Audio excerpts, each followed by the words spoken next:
এই রুম্পা, মা দুর্গার বিসর্জনের দিন তুমি রেডি হয়ে থাকবা, তোমার বিসর্জনের দিন নিয়ে যাব। পুজো দেখতে নিয়ে গেল না, হঠাৎ বিসর্জনের দিন নিয়ে যাবে, মতলব কি তোমার? আরে বোকা, বিসর্জনের দিনই তো বেশি আনন্দ হয়, তাই তো তোমারে নিয়ে যাব। তোমারে খুব ভালো করে চিনি, সুযোগ পাইলে মা দুর্গার সাথে আমারেও বিসর্জন দেবা।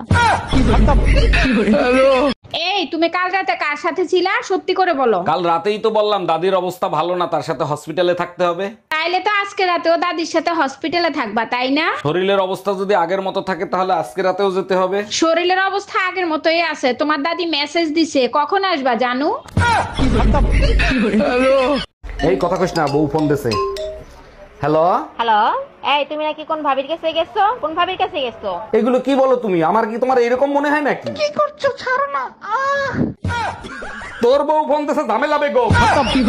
অরুণ ভাই, বুড়ো বয়সে একটা কোসি মেয়েরে বিয়ে করছেন, তা মেয়ে আপনারে কি দেখে পছন্দ করছে? আরে ভাবি, আপনি তো জানেন আজকালকার মেয়েরা বুড়ো মানুষ পছন্দ করে, কারণ বুড়ো মানুষের দম অল্পতে শেষ হয় না। সবই তো ঠিক আছে, দেখেন দম ফুরায় গেলে আবার পলায়না চলে যায়। পলাইবে না, কারণ বোন নামে লোন করা আছে, পলায়ে গেলেও ব্যাংকালারা খুঁজে নিয়ে আসবে। অরুণ দা, দুর্গা বিসর্জনের পরেই তো নাড়ু খাওয়ায়, আপনি নাড়ু খাওয়াবেন না? আরে বৌদি, এবার শুধু নাড়ু খাওয়াবো না, নাড়ুর সাথে যা খাইতে চাবেন তাই খাওয়াবো। আগে তো নাড়ুও খাওয়াতেন না, এখন নাড়ুর সাথে আরো কিছু খাওয়াবেন, কাহিনী কি? কোনো কাহিনী নাই, এবার বিসর্জনে আপনার বৌদিরে নিয়ে যাবো তো তাই। মা দুর্গার সাথে আমারেও বিসর্জন দিবি সেই খুশিতে, তাই না?